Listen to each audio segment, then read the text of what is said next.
We're here at, the New York Comedy Club in the East Village, and I just feel happy. Like, I'm sitting on the stage and there's like 4 people here. There's nothing weirder to me than putting on makeup and then like being all like amped alone in my bedroom, and then it's over and I'm like, I guess I'll lay down. I would do anything for a mediocre crowd in a room 100% full. There's nothing that's like that club experience. New York comedy clubs are back at 33% capacity, but the laughs never really left. Besides the new COVID rules, the pandemic changed the way comedians look at performing. So what's next for New York stand-up comedy? It was confusing growing up with a dad with schizophrenia, especially growing up as a Jew. Because my mom was always like, Jesus doesn't exist. And then my dad would pull me to the side and be like, hey, listen, I'm Jesus. This is a fiercely competitive city for stand-up. It's a mixed bag. It's people who are obsessed with stand-up versus the casual stand-up comic. And what the pandemic has done is really divided that. We've sort of shown you who needs it versus who wants it.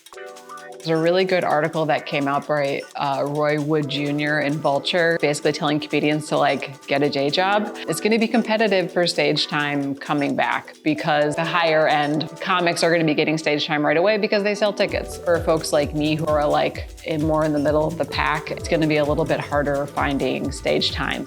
Most comedy clubs tried something to survive. There were people doing it themselves. There was like this whole kind of new comedy scene that bubbled up during the pandemic that has really learned how to produce their own stuff, which I think is awesome.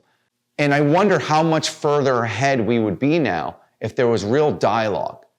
Thank you guys so much for coming out. My understanding was most of the shows that I did over the summer were illegal, that we weren't really supposed to be doing shows in the park, and that was in New York. Luckily, I was also connected to Fairfield Comedy Club, who was active with the CT Comedy Festival. I worked for the festival and for the club all summer. That was legal.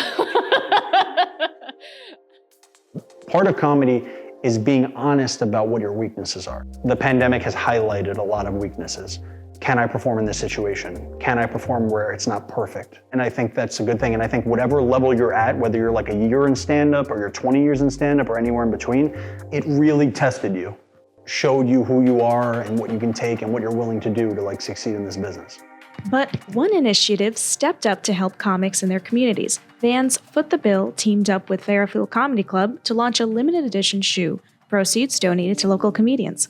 The design was crafted by one Harlem artist who says he's proud to support another form of art. My philosophy always been, every time I sell a painting, buy a painting. But also too, this is, being a comic is just a different form of art. Goal is to raise $50K to give each comedian $500, and we've raised over $10,000 so far.